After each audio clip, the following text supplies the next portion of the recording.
जी, recording पे लगा दी मैंने। तो ये टॉपिक हम कर रहे थे अभी थोड़ी देर पहले पिछली वीडियो में। सहसंयोजी आबंध यानी कार्बन इलेक्ट्रॉन्स की साझेदारी करता है और साझेदारी करके जो आबंध बनता है वह सहसंयोजी आबंध बनता है। ठीक है, तो ये दूसरे टाइप का आबंध है। लेसन 3 में आपने आयनिक आबंध और आयनिक यौगिकों के बारे में पढ़ा था। लेसन 4 कार्बन और उसके यौगिक में आप सहसंयोजी आबंध के बारे में पढ़ेंगे। बंध कहलाता है, जिसे हम अंग्रेजी में कोवैलेंट बॉन्ड कहते हैं।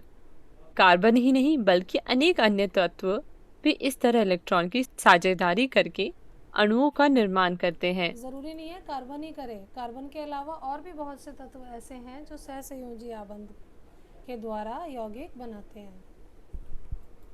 संयोजी आबंध से बनने वाले अणु और यौगिक के उदाहरण है जैसे ऑक्सीजन, कार्बन डाइऑक्साइड, अमोनिया और जल के अणु इत्यादि। यहाँ ध्यान दें, जिन इलेक्ट्रॉनों की साझेदारी की जाती है वे दोनों परमाणुओं के बाहरी कोश के ही होते हैं और इसके परिणाम स्वरूप दोनों ही परमाणु उत्कृष्ट गैस विन्यास की स्थिति को प्राप्त करते हैं। चलिए अब संयोजी आबंध की परिभाषा लिख लेते हैं। यह कुछ इस प्रकार है। लिख लो दो सब बच्चे। परमाणुओं के बीच दो परमाणुओं के बीच इलेक्ट्रॉनों के एक युग्म की साझेदारी के द्वारा बनने वाली रासायनिक आबंध को सहसंयोजी आबंध कहा जाता है। इलेक्ट्रॉन के युग्म यानी पेयर, जोड़ा। दो परमाणुओं के बीच इलेक्ट्रॉनों के एक पेयर की एक युग्म की साझेदारी के द्वारा बनने वाले रासायनिक आबंध को सहसंयोजी आबंध कहा जाता है। सबको समझ आ गया बेटे? Yes ma'am. Yes ma'am. आगे बढ़े फिर। लिख लिया ये सबने? Yes ma'am. मैम स्क्रीनशॉट ले लिया। ये कौन बोला? मैम ईशा। मैम बाद में लिख देंगे। ईशा, मुझे बाद में ना फोटो भेजना लिखे हुए की। ओके ये मैम। स्क्रीनशॉट में ना स्क्रीनशॉट लेके ही रखे रह जाते हैं बेटे, लिखता कोई नहीं है फिर कॉपी में। मुझे कॉपी दिखाना, फोटो ओके भेजना मैम। व्हाट्सएप ग्रुप पर। Okay ma'am. इलेक्ट्रॉनों के एक युग्म की साझेदारी के द्वारा बनने वाला रासायनिक आबंध सहसंयोजी आबंध कहा जाता है। वीडियो को रोकिए और इसे अपनी कॉपी में नोट कर लें।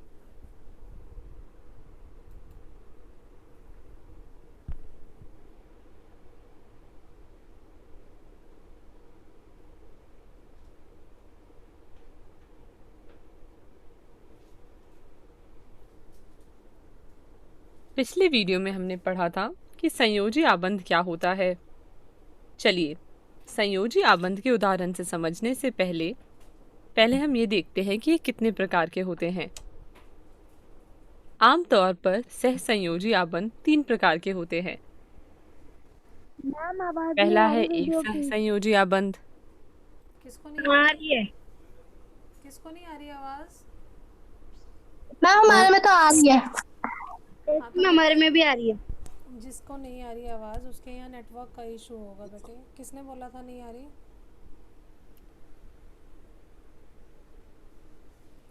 मैं स्क्रीन शेयर जब करती हूँ तो मैं पार्टिसिपेंट्स नहीं देख सकती कि इस वक्त कौन बोल रहा है। रिपीट करो बेटा। ये जो यहाँ लिखा है ना एक सहसंयोजी आबंध, इसको एकल सहसंयोजी आबंध भी कहते हैं। आपकी बुक में एकल सहसंयोजी आबंध लिखा हुआ है, फिर द्वि और उसके बाद त्रिसहसंयोजी आबंध। 3 तरह के सहसंयोजी आबंध होते हैं। बेटे किसने बोला मुझे बताओ, दोबारा बताओ, मैं प्ले कर मैम नीलम। नीलम बेटे बताना, आवाज आ रही दूसरा है है? द्विसहसंयोजी आबंध। नीलम ने बोला था। तीसरा है नीलम आवाज आ रही है? त्रिसहसंयोजी आबंध। अब हम विस्तार से इन 3 प्रकार के सहसंयोजी आबंध पर चर्चा करें। नीलम आवाज आ रही है?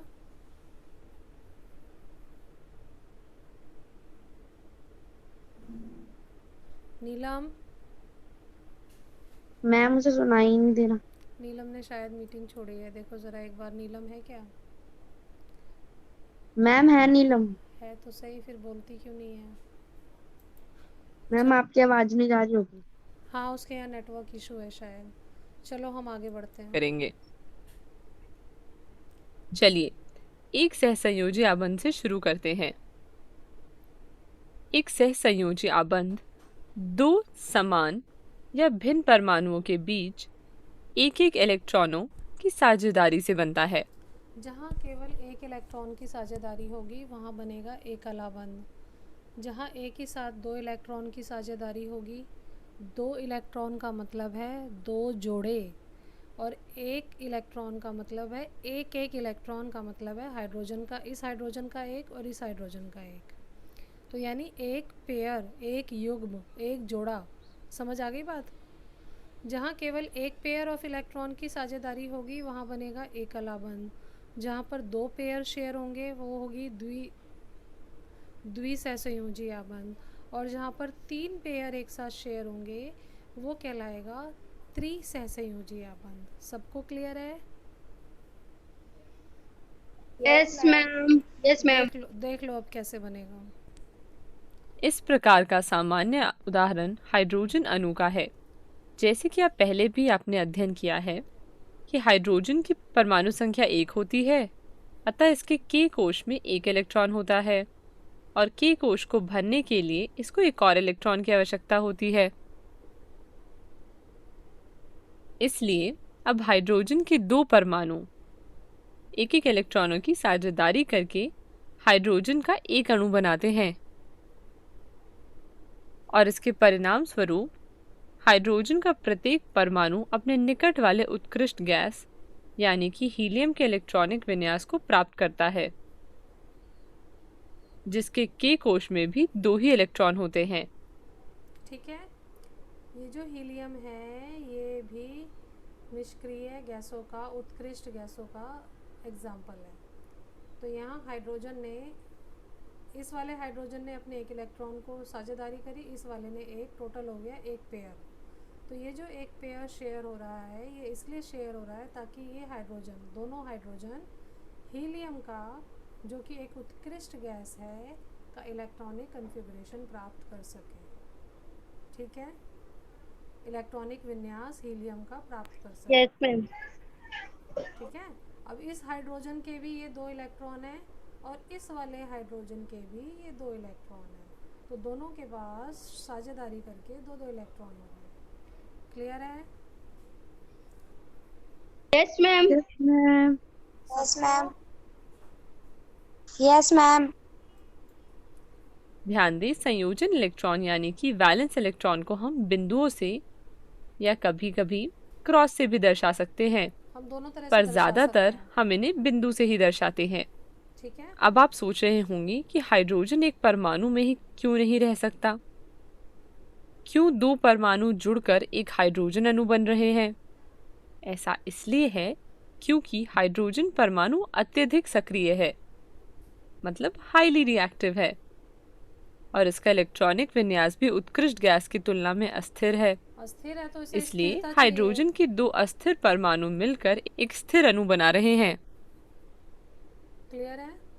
तो आपने यहाँ देखा कि सहसंयोजी आबंध में एक इलेक्ट्रॉन वीडियो का से जोड़ा अच्छे से? भाग ले रहा है, तो ऐसे आबंध को एक सहसंयोजी आबंध कहते हैं। इस आबंध को दो परमाणुओं के बीच एक रेखा से भी दर्शाया जाता है। आबंध को हम ऐसे दर्शाएंगे। हमने एक रेखा से। सहसंयोजी आबंध के बारे में तो पढ़ लिया, चलिए अब द्विसहसंयोजी आबंध के बारे में पढ़ते हैं। द्विसहसंयोजी आबंध दो समान या भिन्न परमाणुओं के बीच दो दो इलेक्ट्रॉनों की साझेदारी से बनता यानी है। दो पेयर शेयर होंगे। आइए द्विआबंध को समझने के लिए हम ऑक्सीजन के परमाणु को लेते हैं। ऑक्सीजन के दो परमाणुओं के बीच द्विआबंध का बनना दिखाई देता है। ये दिख रहा है, ये पे दो आबंध है, इस ऑक्सीजन के दो इलेक्ट्रॉन और इस वाले ऑक्सीजन के दो इलेक्ट्रॉन आपस में साझेदारी कर रहे हैं, तो ये द्विआबंध बन गया, द्विसहसंयोजी आबंध। सबको नजर आ रहा है? कर्सर घुमा रही हूँ मैं, देख रहे हो यहाँ पर? Yes ma'am. ऐसा इसलिए होता है क्योंकि ऑक्सीजन परमाणु के एल कोश में 6 इलेक्ट्रॉन होते हैं। ऐसा क्यों? क्योंकि ऑक्सीजन की परमाणु संख्या 8 होती है अब ऑक्सीजन को अपने सबसे बाहरी कोश को पूरा भरने के लिए 2 और इलेक्ट्रॉन की आवश्यकता होती है। इसलिए अब ऑक्सीजन का परमाणु ऑक्सीजन के ही अन्य परमाणु के साथ 2 इलेक्ट्रॉनों की साझेदारी करता है अब क्लियर हो और गई इस ना? प्रकार ऑक्सीजन के 2 परमाणु मिलकर एक अणु बनाते हैं। तो इस प्रकार परमाणुओं में जब 2 इलेक्ट्रॉनों के जोड़े की साझेदारी होती है तो द्विसहसंयोजी आबंध बनता है। हमने एक सहसंयोजी आबंध और द्विसहसंयोजी के बारे में पढ़ा। चलिए अब आखिरी त्रिसहसंयोजी आबंध के बारे में पढ़ते हैं। त्रिसहसंयोजी आबंध को समझने के लिए हम नाइट्रोजन परमाणु लेते हैं। जैसे कि नाइट्रोजन की परमाणु संख्या है 7 तो और इसकी इसके एल इलेक्ट्रॉनिक कोश में है विन्यास हो 5 गया इलेक्ट्रॉन। 2 और 5। अब सोचिए कि विन्यास को प्राप्त करने के लिए कितने इलेक्ट्रॉन की आवश्यकता है। जी हाँ, सही सोचा आपने, 3 इलेक्ट्रॉनों की। तो अब नाइट्रोजन के 2 परमाणु 3 इलेक्ट्रॉनों की साझेदारी कर नाइट्रोजन का एक अणु बनाए। दिख गई है 3 पेयर्स की, ये वाले 3 इलेक्ट्रॉन और ये वाले 3 इलेक्ट्रॉन, 3 जोड़े इलेक्ट्रॉन की साझेदारी हो रही है यहाँ पर एक साथ। क्योंकि यहाँ 3 जोड़े इलेक्ट्रॉन साझेदारी कर रहे हैं इसलिए इस आबंध को हम त्रिसहसंयोजी आबंध कहेंगे। और यहाँ नाइट्रोजन और नाइट्रोजन के बीच में 3 लाइनें बनेंगी। क्लियर है? Yes, ma'am. Yes, ma'am. Yes, ma'am. करेंगे। जैसे कि अब नाइट्रोजन के 3 इलेक्ट्रॉनों के जोड़े की साझेदारी हो रही है तो इस प्रकार के आबंध को कहते हैं त्रिसहसंयोजी आबंध। तो अभी तक हमने सहसंयोजी आबंध के तीनों प्रकार के बारे में पढ़ा। चलिए अब एक प्रश्न का जवाब दीजिए। प्रश्न कुछ इस प्रकार है, परमाणु प्रश्न ये आपके लिए है, अगर 2 इलेक्ट्रॉन युग्मों की साझेदारी होगी तो उस आबंध को हम कौन सा आबंध कहेंगे? द्विसंयोजी आबंध। द्विसहसंयोजी आबंध। संयोजी Three says जी संयोजी नहीं, आबंध। सहसंयोजी। सहसंयोजी आबंध। द्विसहसंयोजी आबंध। पूरा बोलो। Okay. 2 इलेक्ट्रॉन की साझेदारी हो रही है ना? के बीच 2 इलेक्ट्रॉन युग्म की Yes, ma'am. साझेदारी से बनने वाले रासायनिक आबंध का क्या नाम होता है? विकल्प भी आपके सामने है और आपका समय शुरू होता है अब। त्रिसंयोजी आबंध। है? द्विसहसंयोजी आबंध। अभी 3 किसने बोला? मैम वो कमला ने। बोला त्रिसंयोजी आबंध। नहीं बेटे, द्विसहसंयोजी आबंध। सबको समझ आ गया? Yes ma'am. Yes, ma'am.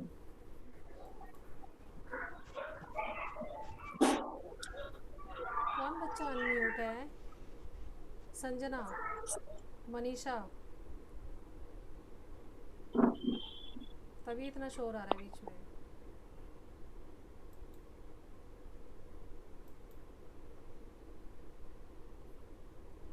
समय समाप्त।